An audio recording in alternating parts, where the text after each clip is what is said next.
حافظ صاحب، اگر ہم جس طرح سے آپ بات کر رہے ہیں کہ ابھی انڈر 19 کی اگر ہم دیکھتے ہیں تو وہاں پر پلیئرز کو کس طرح سے ٹرین کیا جا رہا ہے، پھر اسٹرائک ریٹ کی ہم نے گفتگو کی.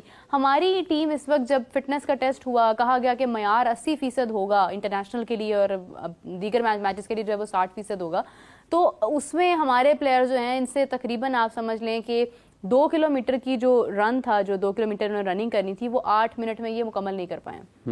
کہا جا رہا ہے کہ 8.7 سیکنڈ یہاں پر جا کر سٹاپ ہوئے ہیں، لیکن اس سے کیا فرق پڑتا ہے؟ قادر صاحب صبح کہہ رہے تھے دوپہر میں کہ اس سے فرق نہیں پڑتا، اتنا سختی نہیں ہونی چاہیے، کیونکہ مطلب کچھ سیکنڈز ہی ہیں، 6 سیکنڈز 5 سیکنڈز اوپر ہیں، تو اتنا زیادہ سخت معیار کر دیا ہے. مطلب انہوں نے 60 سے امپروو کر کے وہ 70 پر تو آئے ہیں، 79 پر آئے ہیں. مطلب اس طرح کی گفتگو ہو رہی تھی، لیکن ڈونٹ یو تھنک کہ یہ تو سیکنڈز کی گیم ہوتی ہے، اس کے اندر تو کوئی مارجن ہے ہی نہیں ہمارے پاس؟ دیکھیے بات یہ ہے کہ جب آپ کوچنگ سٹاف کی بات کرتے ہیں کہ پاکستان کے فاسٹ بالرز اگر اچھی بالنگ نہیں کر رہے ہیں تو بالنگ کوچ کون ہے؟ پاکستان کے فیلڈرز اگر اچھی فیلڈنگ نہیں کر رہے ہیں تو فیلڈنگ کوچ کون ہے؟ پاکستان کے بیٹرز اگر اچھی بیٹنگ نہیں کر رہے ہیں تو بیٹنگ کوچ کون ہے؟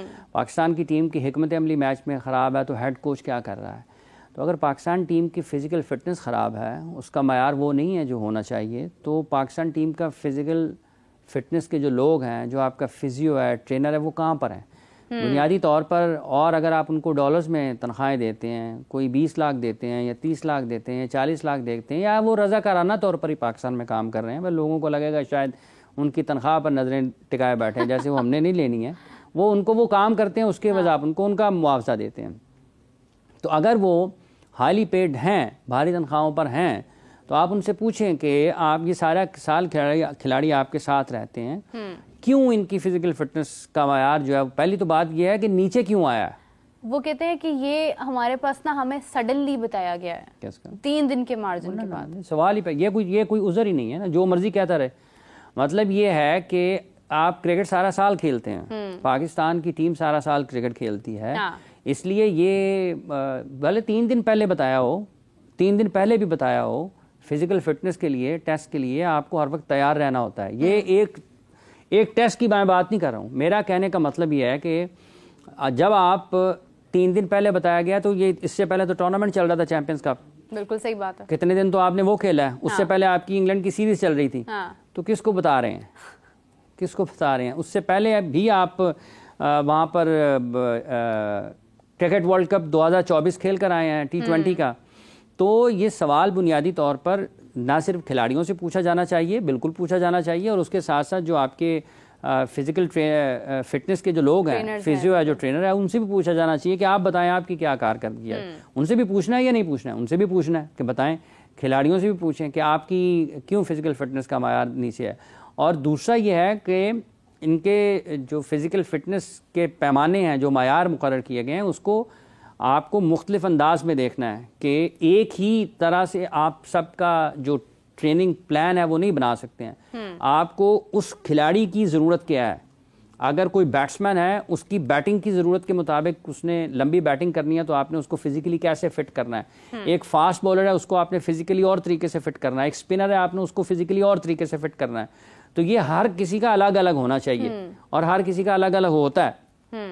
اپنے اپنے وقتوں میں دنیا کے بہت اچھے اچھے کھلاڑی ہیں جن کو ان کے بورڈز نے ان کی سکل کے اوپر کچھ نہ کچھ کہیں نہ کہیں کمپرومائز کیا کہ یار دیکھ لیں. ابھی بھی دیکھ لیں، آپ کو انڈیا میں بھی نظر آتے ہیں.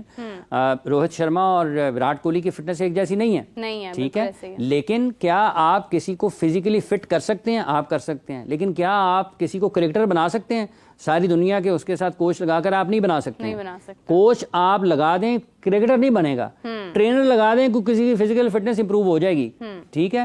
لیکن جو چیز آپ کی اصل ہے، اگر آپ کی صلاحیت ہے، تو آپ نے اس کو بھی محفوظ رکھنا ہے اور اس کے مطابق آپ نے چیزوں کو آگے بنانا. لیکن یہ کوئی عذر نہیں ہے کوئی ہمیں 2-3 دن پہلے یا اور چیزیں، مطلب یہ وہ جیسے فخر زمان کی بات ہے نا کہ وہ کہتے ہیں 30 گھنٹے کی فلائٹ کر کے آیا، مجھے نیکسٹ انہوں نے کہا دیا کہ فزیکل فٹنس کا ٹیسٹ لے. یہ چیز ٹھیک نہیں ہے. لیکن یہ نہیں ہے کہ آپ کرکٹ کھیل رہے ہیں، آپ ٹورنامنٹ سے آئے ہیں، اس سے پہلے آپ نے ٹیسٹ سیریز کھیلی ہے اور کوئی یہ کہے کہ جی کہ ہمیں 2-3 دن پہلے پتہ چلا. یہ کوئی نہیں ہے. جو روزانہ ٹریننگ کرتے ہیں ڈیلی بیسس کے اوپر، روزانہ کی بنیاد کے اوپر، ان کے لیے فزیکل فٹنس کا ٹیسٹ ایشو نہیں ہوتا. اور یہ ان چیزوں کو ٹھیک کرنے کی ضرورت ہے. لیکن حافظ صاحب، یہ جو یہ کہا جا رہا ہے کہ نہیں تھوڑا سا مارجن دے دینا چاہیے، اس کو اتنا زیادہ سخت نہیں کرنا چاہیے، چند سیکنڈز کی ہی تو بات ہے، اس حوالے سے آپ کی کیا رائے ہے؟ دیکھیں ہر کسی کا اپنا خیال ہے، ہر کسی کا اپنا خیال ہے. ٹھیک ہے, آپ نے 100 میٹر کی ریس دیکھتے ہیں نا, 100 میٹر جب دوڑتے ہیں تو سمجھ گئے ہیں لوگ. یہ مختلف لوگوں کے لیے, ان کے جیسے میں نے پہلے عرض کی ہے کہ فزیکل فٹنس میں آپ ایک ہی طرح سے سب کو ٹریٹ نہیں کرتے ہیں. آپ کا ایک پورا کا پورا ڈپارٹمنٹ ہے, آپ نے غیر ملکی لوگوں کو رکھا ہوا ہے, ٹھیک ہے, اور اسی لیے رکھا ہوا ہے کہ وہ پاکستان میں موجود لوگوں سے زیادہ بہتر ہیں. تو ان کا کام بہتری سنانے کی بجائے نظر آنے کی بات ہے, کہ نظر آنا چاہیے کہ بابر اعظم کا اور شاہین آفریدی کا فزیکل فٹنس کا پلان ایک نہیں ہو سکتا. ایک فاسٹ بولر ہے, ایک بیٹسمین ہے. بالکل صحیح بات. ایک فاسٹ بولر ہے, ایک بیٹسمین ہے. یاسر شاہ کا اور نعمان علی کا ایک نہیں ہو سکتا, یاسر شاہ کا اور ابرار کا بھی ایک نہیں ہو سکتا. بالکل ایسے ہی. دو مختلف جسم ہیں, ٹھیک ہے, دو مختلف انسان ہیں, ان کو آپ نے مختلف طریقے سے ٹریٹ کرنا ہے. سعود شکیل کا اور ذیشان کا جو 6 فٹ سے زیادہ لمبا, اس کا ایک نہیں ہو سکتا. دو مختلف انسان ہیں. تو یہ کرنا ان لوگوں نے ہے جو بیٹھے ہوئے ہیں. لیکن جو آپ کے معیار ہیں, یہ جو رننگ شننگ ہے, یہ کوئی ایسی بات نہیں ہے. کیا یہ میرا نہیں خیال کہ اس میں کوئی ایسی چیز ہے کہ اگر آپ روزانہ کی بنیاد پر ٹریننگ کرتے ہیں تو آپ کو اس قسم کے ایشوز کا سامنا, اس قسم کے مسائل کا آپ کو سامنا نہیں ہوتا ہے. بالکل صحیح بات ہے. I totally agree with your point. حافظ صاحب, اگر بابر اعظم کی بات کی جائے تو ظہیر عباس صاحب کا کہنا ہے کہ بابر اعظم کو ٹیم کے جو اسکواڈ ہے اس میں نہیں ہونا چاہیے بیکاز آف دا پرفارمنس, میں بھی اسی لیے انہوں نے کہا ہوگا definitely. So do you think کہ واقعی میں ہم بابر اعظم کے بغیر جو ہے وہ پلینگ 11 بنا سکتے ہیں؟ دیکھیں, یو اے میں کئی بات کی انہوں نے, اور انہوں نے جو اپنے خیالات کا اظہار کیا ہے, چونکہ وہ پاکستان کے نمایاں کرکٹر ہیں. بابر اعظم خود ایشین بریڈ مین کے نام سے جانے جاتے ہیں دنیا میں. پاکستان کی کرکٹ کا بہت بڑا نام ہے. بیٹنگ کے شعبے میں ان کی بڑی خدمات ہیں پاکستان کے لیے بھی, دنیا میں. تو انہوں نے کہ وہ بابر پاکستان کے نمایاں کرکٹر ہیں, اور اگر وہ نہیں رنز کر پا رہے ہیں اور تو ان کو ڈراپ ہونا چاہیے. کچھ جب انگلینڈ پاکستان کی سیریز چل رہی تھی, ان کی باسط علی صاحب سے بھی بات ہو رہی تھی, تو باسط صاحب بھی بتا رہے تھے کہ ظہیر بھائی سے جو بات ہوئی ہے کہ شاید ان کے جو قدموں کا جو ان کی ہے استعمال, ان کے پاؤں کیسے چل رہے ہیں بیٹنگ کے دوران, اس حوالے سے ان کی بات چیت ہو رہی تھی. دیکھیں, ایک پہلو یہ ہے کہ آپ بابر اعظم کو ڈراپ کر سکتے ہیں. ظہیر بھائی کی رسپیکٹ کی بہت اوپینین ہے, وہ کرکٹنگ سائڈ کے اوپر ان کا اپنا ایک خیال ہوگا اور اس کی بہت زیادہ قدر ہے. جیسے چند دن پہلے کپل دیو صاحب کے بارے میں بات ہو رہی تھی, ان کا اوپینین ہے, تو اس کو رسپیکٹ کرنا چاہیے تمام لوگوں کو. لیکن کیا بابر اعظم کو ٹیم سے ڈراپ کر کے پاکستان وہ نتائج حاصل کر سکتا ہے, اس کے اوپر ڈیبیٹ ہو سکتی ہے. کیا بابر اعظم کو صرف اس وجہ سے ڈراپ کر دینا چاہیے کہ ان کے رنز نہیں آ رہے ہیں, تو پھر اور بھی کئی کرکٹرز ہیں جن کے رنز نہیں آئیں گے, تو پھر تو آپ کو آدھی ٹیم کو ڈراپ کرنا پڑے گا.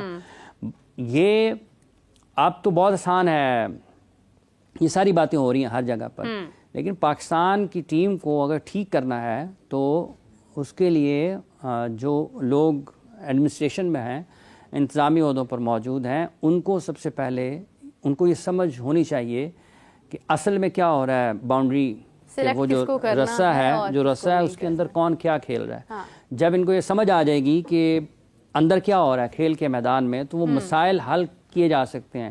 اس ٹیم کے لیے پاکستان کی, اس کے لیے جو لوگ کہتے ہیں نا کوئک فکس جو ہے, فوری طور پر کیا ہو سکتا ہے, فوری طور پر یہی ہے کہ کوچنگ سٹاف کی سب سے بڑی ذمہ داری یہ ہونی چاہیے کہ اس ٹیم کے موجودہ کھلاڑیوں کو آپ ان کی جو پیک پرفارمنس ہے اس پر کیسے لے کر جا سکتے ہیں. اگر یہی ٹیم اپنی پیک پرفارمنس پر جانا شروع ہو جائے گی تو اس کے نتائج ان کی انفرادی کارکردگی میں آپ کو کافی کچھ بدلا ہوا نظر آئے گا. اور اگر یہ وہاں پر جاتے ہیں تو یہ ایسی کرکٹ نہیں کھیلیں گے جیسی آپ کو جو یو ایس اے میں کھیلتے ہوئے نظر آئے ہیں, جیسے آپ کو انڈیا میں ورلڈ کپ میں کھیلتے ہوئے نظر آئے ہیں, یا جیسی انہوں نے کرکٹ کھیلی اگینسٹ بنگلہ دیش, وہ کرکٹ کھیلتے ہوئے نظر نہیں آئیں گے. یہ شاہین ہو گئے, نسیم ہو گئے, حارث ہو گئے, بابر, رضوان, فخر, شاداب, اسامہ, سعود, جتنے بھی پاکستان کے کرکٹرز ہیں جو کہ 15-16 کا گروپ ہے, شان مسعود ایون اس ٹیسٹ ٹیم میں اگر آپ بات کرتے ہیں, عبداللہ شفیق, تو یہ تو اگر پیک پہ جائیں گے, اپنی پیک کی پرفارمنس پر جائیں گے, تو یہ اس سے بہت بہتر کرکٹر ہیں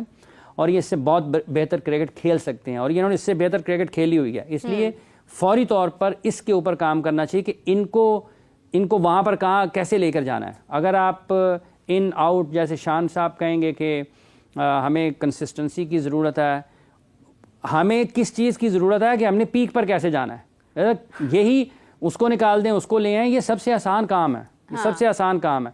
بابر کو نکالیں گے اور آوازیں بلند ہوں گی, لوگ کہیں گے عبداللہ کے بھی رنز نہیں ہیں, شان کے بھی رنز نہیں ہیں, پھر تو کسی کے بھی نہیں ہیں, تو پھر آپ کے پاس بہت زیادہ سوالات ہیں. تو ان کو بیٹھ کر, اور ویسے بھی ایک اور بھی بات ہے کہ اگر رنز نہیں ہو رہے ہیں تو ظہیر عباس صاحب بھی یہاں پر ہیں, جاوید میاں بھی یہیں پر ہیں, سلیم ملک بھی یہیں پر ہیں, انضمام الحق بھی یہیں پر ہیں, سعید انور بھی یہیں پر ہیں. ان لوگوں سے پوچھنے میں کوئی برائی نہیں ہے, یہ آپ کو بہت بہتر طریقے سے بیٹنگ کے بارے میں بتا سکتے ہیں, بہت بہتر طریقے سے, اور آپ کو اس کا عامر سہیل صاحب بھی یہیں پر ہیں, بہت فائدہ ہو سکتا ہے.